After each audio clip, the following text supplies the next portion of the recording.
उधमपुर जिले का खूबसूरत और पहाड़ी इलाका गोरडी, जहां कृषि की नई दिशा, नई सोच और नई उम्मीदें एक ही मंच पर इकट्ठी हुई। किसान मेला 2025 स्कॉच जम्मू की ओर से। ये दिन किसानों के नाम, उनके परिश्रम, उनके सपनों और उनकी जमीन से जुड़ी हर कहानी के नाम। कार्यक्रम का शुभारंभ हुआ माननीय विधायक चिनैनी श्री बलवंत सिंह मलकोटिया जी के कर कमलों से। उन्होंने स्कॉच जम्मू और भारतीय किसान संघ के इस प्रेरणादायक प्रयास की प्रशंसा की। उन्होंने कहा, कृषि हमारी ग्रामीण अर्थव्यवस्था की रीढ़ है और सरकार किसानों को नई तकनीकों, योजनाओं और कृषि उद्यमिता की ओर लगातार प्रोत्साहित कर रही है। कार्यक्रम में उपस्थित रहे स्कॉच जम्मू के वरिष्ठ वैज्ञानिक और अधिकारी डॉक्टर एस.के. गुप्ता, निदेशक अनुसंधान, डॉक्टर अमरीश वैद, निदेशक एक्सटेंशन और कई अनुभवी विशेषज्ञ।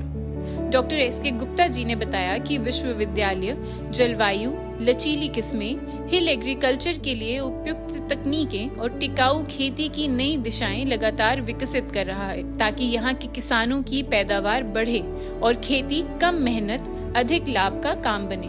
डॉक्टर अमरीश वैद ने सरल भाषा में समझाया, वैज्ञानिक ज्ञान तभी सफल है जब वह खेतों तक पहुंचे और किसान उसे अपनाकर लाभ उठाएं। उन्होंने किसानों को केवीकेस से जुड़े रहने, निरंतर ट्रेनिंग लेने और छोटी भूमि पर इंटीग्रेटेड फार्मिंग सिस्टम अपनाने का संदेश दिया। कार्यक्रम के संयोजक प्रोफेसर विनोद गुप्ता ने सभी किसानों, वैज्ञानिकों और सहयोगियों का आभार व्यक्त किया। उन्होंने कहा, ये मेला सिर्फ एक कार्यक्रम नहीं बल्कि ज्ञान, तकनीक और समुदाय को जोड़ने वाला एक सेतु है। हम चाहते हैं कि ये कोल्डी गांव जो है ये कृषि विश्वविद्यालय से जुड़े और जितने भी यहाँ डिपार्टमेंट्स हमने यहाँ पर लेकर के आए हैं इस किसान मेला के माध्यम से, वो सारे किसान डायरेक्टली इन डिपार्टमेंट से जुड़े। भारतीय किसान संघ के अध्यक्ष श्री बलकार सिंह जी ने भी किसानों को संबोधित किया।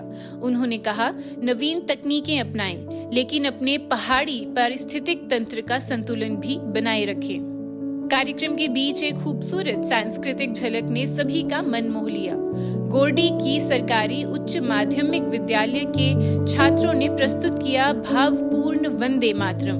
वहीं सरकारी कन्या मिडिल स्कूल ZDO कॉम्प्लेक्स की छात्राओं ने पेश किया ऊर्जावान डोगरी लोक नृत्य, जो इस क्षेत्र की सांस्कृतिक पहचान को जीवंत करता है।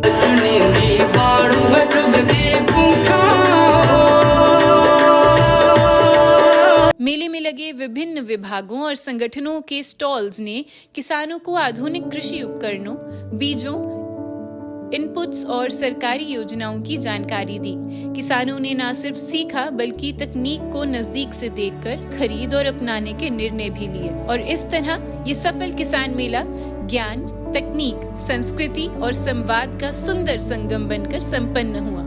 अंत में प्रोफेसर विनोद गुप्ता ने सभी किसानों और सहभागियों का धन्यवाद किया और ये संदेश दिया कि किसान बढ़ेगा तो घाटी का भविष्य भी आगे बढ़ेगा।